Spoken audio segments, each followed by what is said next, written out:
எல்லாருக்கும் வணக்கம். இந்த வீடியோவில் நெய் எப்படி காய்ச்சறதுன்னு பார்க்கலாமா? வாங்க வீடியோக்குள்ளே போகலாம்.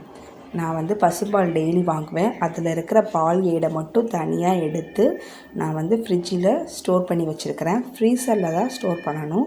நம்ம ஃப்ரிட்ஜில் ஸ்டோர் பண்ணோம் அப்படின்னா பால் மேலே கெட்டு போக ஆரம்பிச்சிடும்.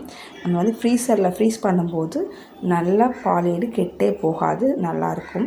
இப்போ அது 1 ஹவருக்கு முன்னாடி நம்ம ஃப்ரீசர்லேருந்து எடுத்து வெளியே வச்சு அது மெல்ட் ஆகணும். அதுக்கப்புறமா அதை மிக்ஸி ஜாரில் சேர்த்து நல்லா அரைக்கணும். ஃபஸ்ட்டு நல்லா க்ரீமி கன்சிஸ்டன்சியில் வரும், க்ரீம் ஆகும். அதுக்கப்புறம் ஒரு 5-6 தடவையாவது அடிச்சுக்கிட்டே இருக்கணும். அப்போ தான் பிரிஞ்சு வரும் பட்டர். இதை நம்ம வெயில் நேரத்தில் செய்யக்கூடாது. செஞ்சால் நமக்கு பட்டர் கிடைக்கவே கிடைக்காது. நம்ம ஒன்று மார்னிங்கே செய்ய ஆரம்பிச்சிடணும், இல்லைன்னா நைட்டு செஞ்சோம் அப்படின்னா கூலிங்கான டைமில் நம்ம செய்யும்போது தான் நமக்கு பட்டர் தனியாக பிரிஞ்சு வரும். வெயில் நேரத்தில் பட்டர் ரெடி பண்ண முடியவே முடியாது. பட்டர் வரவே செய்யாது. அதனால் நான் இப்போ நைட் டைம் தான் செஞ்சேன். அது நல்லா பிரிஞ்சு வந்தோடனே நல்லா உருட்டி எடுத்து தனியாக வச்சு ஒரு பாத்திரத்தில் வச்சுக்கலாம். பாருங்கள், நல்லா க்ரீமாக இருக்குது.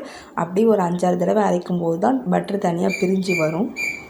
பிரிஞ்ச பட்டரை நம்ம தண்ணியில் வச்சு நல்லா கழுவணும். பாருங்கள், எனக்கு ஒரு 5 உருண்டை வந்திருந்தது. இது நல்லா தண்ணியில் கழுவி எடுக்கணும், நல்ல தண்ணியில். அப்போ தான் நெய் வாசமாக வரும், ஊள வாடை எதுவுமே வராது. நல்லா வெண்ணெயை கழுவுனா அதோட ஸ்மெல் போயிடும்.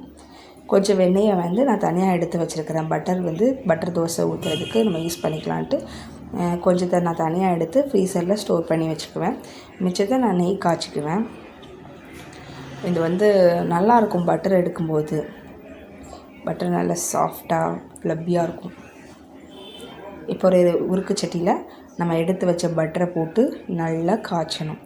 பாருங்கள், அது நல்லா மெல்ட் ஆகி வெள்ளை வெள்ளைன்னு வரும், நல்லா திரியாக வரும். அது நல்லா காய்ச்ச நம்ம நல்லா சுண்டை காய்ச்சணும். இந்த எல்லோ கலரில் இருக்கிறது சேஞ்ச் ஆகணும். சிம்மில் வச்சு தான் நம்ம காய்ச்சணும். நல்லெண்ணெய் கலருக்கு வரணும். அந்த அளவுக்கு நம்ம சிம்லேயே வச்சு காய்ச்சணும். கருவேப்பிலை போட்டுக்கணும். அப்போ தான் நெய் நல்லா வாசமாக இருக்கும். முருங்கலை தான் போடணும். நான் என்கிட்ட முருங்கலை இல்லை, அதனால் கருவேப்பிலை சேர்த்துருக்கிறேன். அந்த வெள்ளை வெள்ளையாக வர நுரைகளெல்லாம் தனியாக எடுத்து நம்ம வச்சிடணும். ஆறுனதுக்கப்புறமா ஃபில்ட்ரு பண்ணி ஒரு பாட்டிலில் சேவ் பண்ணி வச்சுக்கலாம். சுவையான சூப்பரான நெய் ரெடி ஆகிடுச்சு. மறுநாள் பார்த்திங்கன்னா நல்ல மணலாக நல்ல எல்லோ கலரில் சூப்பராக வீட்டிலே எனக்கு ஒரு 150 போல் நெய் ரெடி ஆகிடுச்சு. குழந்தைங்களுக்கு நெய் ரோஸ்ட்டுக்கு சூப்பராக இருக்கும்.